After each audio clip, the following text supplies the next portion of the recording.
Let's talk about the PlayStation DRM, man. It's interesting. So PlayStation DRM is a hot topic right now. It's a hot topic right now.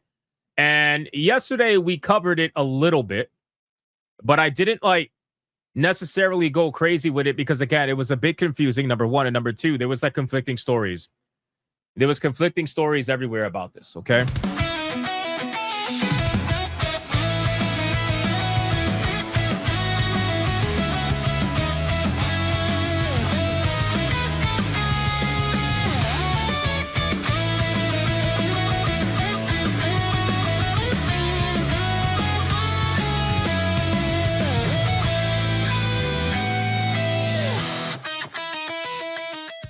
So people are obviously finding out that PlayStation apparently has a 30-day license that you have to reconnect to the internet in order for you to be able to keep playing your games. Otherwise, if you go offline for essentially 31 days and you don't reconnect to the internet, well, then you won't be able to play your games. That's the understanding that people have had, right? And they've reached out to PlayStation support, which you should never do because all you're going to get is an AI response. But people do it anyway, for whatever reason that may be. So they reached out, and PlayStation support essentially confirmed it, seemingly. And then everybody ran with that story. Literally everybody ran with that story. I didn't, but everybody ran with that story about it. And then come to find out, well, they reached out to a real person, and they said that that's not true. And it's literally all over the place. Okay. So we have a post here from Nip that says Reset Era user Andrew has also now confirmed by Does It Play appear to have figured out what's going on with PlayStation's DRM. The good news is that it's only a temporary DRM, not permanent. Here's how it works. When you buy a digital game, you are issued a temporary 30-day license for offline play. This license automatically transitions to a permanent license that will be free from future online check-ins anytime you connect after the 15th day of ownership, just after the 14-day refund window. But you have to log in or be connected to the internet for it to switch. You will not lose the license to the game if you don't connect within or after the 30-day temporary license window. But you will be unable to play the game after 30 days till you do, after which it'll turn into an indefinite DRM-free license. Previously, you'd be given an indefinite offline play license from the get-go. So why did they implement this? It's possible because people found an exploit where they could grab the indefinite license file for a game using an exploitable console and then refund the purchase so that they got the game for free. Hence, Sony's current method of mitigating said issue by the time limiting the initial license issued. By issuing a temporary license during the refund window, users can no longer pirate a permanent license and simply refund the game. As long as you log in anytime a day after the 14-day refund window of any digital game purchase, it will turn into a permanent DRM-free digital license. At least this is what the two users have investigated and concluded. So, interesting stuff, okay? Now, I think it's kind of ironic and kind of funny that the implication of Sony actually doing a refund, I feel like that's hilarious in and of itself because Sony is notorious for having the worst refund out of the entire fucking gaming industry. But, regardless, you still got to kind of laugh at it. The irony here. So if you look at the post here, again, take this with a grain of salt. These are people that are independently trying to verify this information because still, till this day, we do not have an official statement from PlayStation. You want to know why? Because they don't want to comment on it. They don't want to talk to people about it. They wanted this to sneak in with nobody noticing, but yet for some reason, they still don't realize that the internet will always notice. Right? They're always going to notice. Stop trying to hide this shit.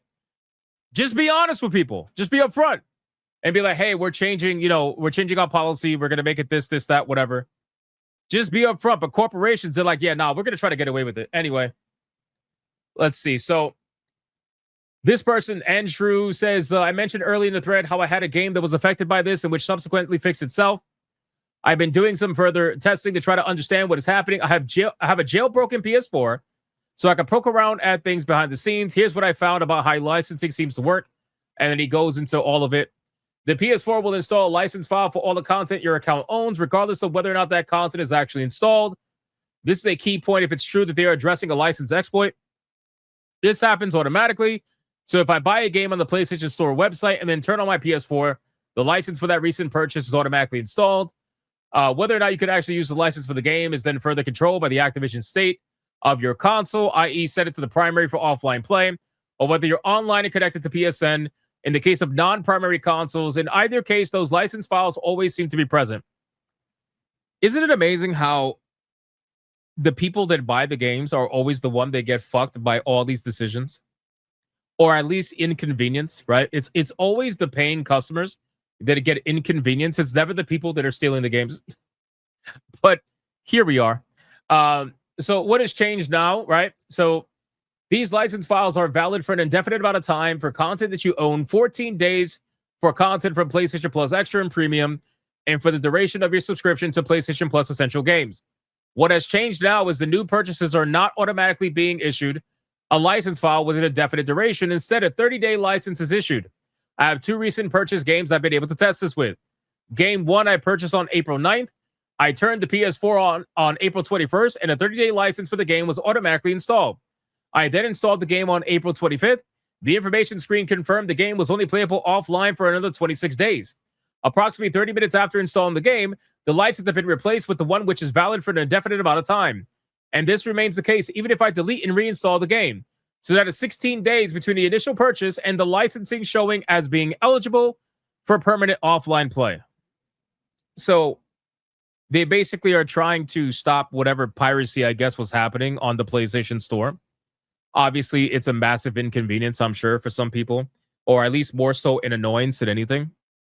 But realistically, it's just another example of paying customers having to pay for what other people do. But anyway, so then he says, Game 2 I purchased April 27th and I installed the same day. Again, a 30-day license for the game was installed. Unlike the first game, no permanent license had been issued. So why is one game behaving different to another? The obviously thing which stands out is the length of time since I purchased. I've owned the first game for 16 days, which puts it outside of PlayStation Network's 14-day refund window. So I'm speculating that perhaps people were exploiting the fact that you could purchase a game, grab the indefinite license file for the thing off of the exploitable PS4, and then refund the purchase. And Sony is currently mitigating this issue by time limiting the initial license that you are issued. In lieu of an actual information from Sony, perhaps we could do some community detective work to validate this. Guys, Sony, PlayStation, you have to say something. How difficult is it to come out with a fucking statement that says, hey, this is why we're doing it. This is what we're doing. It's not going to affect you if you buy your games legit. That's it. It's like, what the fuck? Why are you quiet? This is what I don't understand. By you being quiet, it immediately makes it look like you're trying to do something suspicious. Why don't you just calm people's minds? Calm people's minds at this point. You could easily just, you know how this could have been avoided? This could have been avoided by them just being upfront from the beginning. Straight up. Just be upfront from the beginning and be like, hey, guys, within the next, 15 to 30 days, we're going to be changing our, strategy, or we're going to be changing our rules, or whatever the case may be. We're going to be changing something to combat piracy. And this thing that we're changing is specifically meant to only combat piracy and will not affect you, the buying customer, in any way outside of a minor inconvenience of having to connect after 16 days of ownership. Something like that. But see, the thing is, I think they don't want to say something because, number one, they never do. They always try to, hide it. Unless they get backlash, then they don't hide it. Number two, I think what they're trying to do is they were hoping that perhaps there could be some sort of way. I don't know how. Maybe I'm just guessing. They were probably hoping that with this new strategy being implemented without anybody knowing what's going on, they were probably hoping they could catch the people who were probably pirating, by utilizing this kind of a feature without them knowing that it was coming. They essentially didn't want to warn the people who were doing this bad stuff about what was coming. And they probably wanted to implement it without anybody knowing to test the waters to see if it actually made a difference before they announce it. Right? There's no point announcing something if you knew that it wasn't making a difference. But the thing is, people caught on to it. People caught on to it pretty quickly. So now unfortunately, people know. I think they were purposely trying to keep it hidden to see if it actually worked. That's really what I think was going on here. I think they wanted to keep it quiet. They wanted to keep it under wraps. And they wanted to see if it was stopping the piracy that was happening on the platform. Now, obviously, that didn't happen, but you get what I'm saying. Because if I was Sony, if I was PlayStation, that is literally the only reason why I would hide it from people. Because I was trying to catch the bad guys, or at least I was trying to see if the pirates were affected by this in any way whatsoever. Otherwise, why the fuck are you hiding it? There's no point in hiding it. Just tell people. Be honest with people. Be transparent. There's no reason not to be other than that. You know? Yeah, exactly. It was like a beta rollout. Exactly. So I don't know, man. I think that, does this ultimately make sense for business? Sure. Of course it does, right? As a business, you're going to want to try to protect yourself and stop piracy as much as possible, as long as it doesn't inconvenience your players in any major way. When it comes to like Denuvo, I feel like Denuvo is the complete opposite. Yeah, Sony and transparent. What are you smoking? Yeah, I know. I'm just telling you. I'm telling you what it is. But like Denuvo, for example, is awful, because Denuvo has been verifiably proven to completely fuck with the performance of your game by a massive margin. We're talking 10 to 20% performance hit by utilizing Denuvo, and some developers just don't care. And the truth is that pretty much every game that Denuvo has ever supposedly protected has been officially cracked, to my knowledge. Every single game has been cracked. So Denuvo has done literally nothing to stop piracy whatsoever, but they still utilize it anyway. And all it does is affect the paying customers, which is why I said earlier, paying customers are the one that continue to get felted by this shit, whereas the people that are doing the bad stuff, well, they don't care. They're gonna get what they want anyway. It's only a matter of time. You know? Yeah, exactly. Denuvo punishes paying customers. I agree, 100%. But the developers don't see it that way. But listen, I fully get it. Business is business, and I understand they got to stop piracy. I get it. But I don't know, man. What are you going to do? I feel like this is a lose-lose situation. I just feel like they should have been honest, man. Like, okay, if you tried to hide it in order to catch the pirates, fine. But the moment you guys got caught, you should have said something. Straight up. You should have said something. There's no reason that you're still quiet days after people found out. The moment they saw it, you should have said something and just hit it in between the eyes. And that is it, because you can't hide it from the pirates anymore. They know about it. So there's no point in being quiet anymore. You know, but yeah, it's Sony being honest. That's impossible. Yeah, I know. It's like, what the fuck? Just get ahead of it, you know? But anyway, they don't want to do that. So why not have the temporary license be replaced after the refund window expires and not an additional 15 days after? I think that's what it is, though. From what I understand, if you log into the internet and connect to the PlayStation Store or PlayStation, whatever, if you log into the internet on day 16 or 15 of your ownership, it'll automatically replace the temporary file with the permanent one. That's how I see it. That's how I read it. I don't know if that's the case, but that's what I'm understanding of this. So you have to log in on day 15 or day 16 in order to get the permanent offline license. So within those first 2 weeks, you cannot play the game offline without connecting to the internet. And if you do play it offline, you would have to reconnect to the internet, because if you don't, well, then you're going to lose access to the game after a certain amount of time. So, interesting. While we are debating what they should do, they're also currently debating what they should do. Yeah, maybe, but you mean to tell me this massive corporation with all these executives in suits can't figure out a response after a couple of days of people knowing this already? Like, you guys can't figure out what you're going to say? Is it that? I don't know. I guess it got to go through legal. I'm really not sure.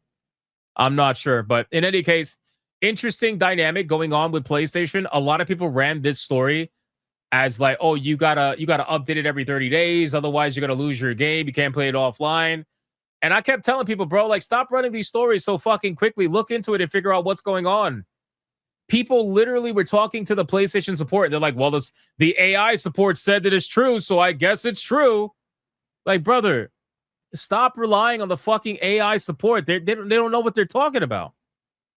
Isn't this like the second or third time people have ran a story about PlayStation and then they went with the AI support and the AI support confirmed it, and they're like, yeah, well, the AI confirmed it, so it's true. And then come to find out that's not what the case was at all. It's like, Jesus Christ, man. Guys, stop trying to bust so quickly. Anyway, it's a 2-week grace period of viable offline play before the temporary. Yeah, exactly. Yeah, they're probably dealing with legal and marketing and so yeah. I know. I'm just saying, man. I think the faster they respond, the better. They have to respond quickly at this point because all that's happening now is there is a fucking there is like a storm of angry players all over the internet. And yes, like now that we have verification of as to what it potentially may be, again, we don't know. Like this sounds very plausible, but again, this is just one or two people's theory. We actually don't know, but this does sound the most plausible. But we won't know until PlayStation actually says something. So the longer they go without saying anything, the worse it gets for them in terms of PR disaster. It just continues to get worse. So they have to say something quickly. But hopefully they figure something out. And again, I'm not even a PlayStation fan, and here I am like trying to give them advice and shit.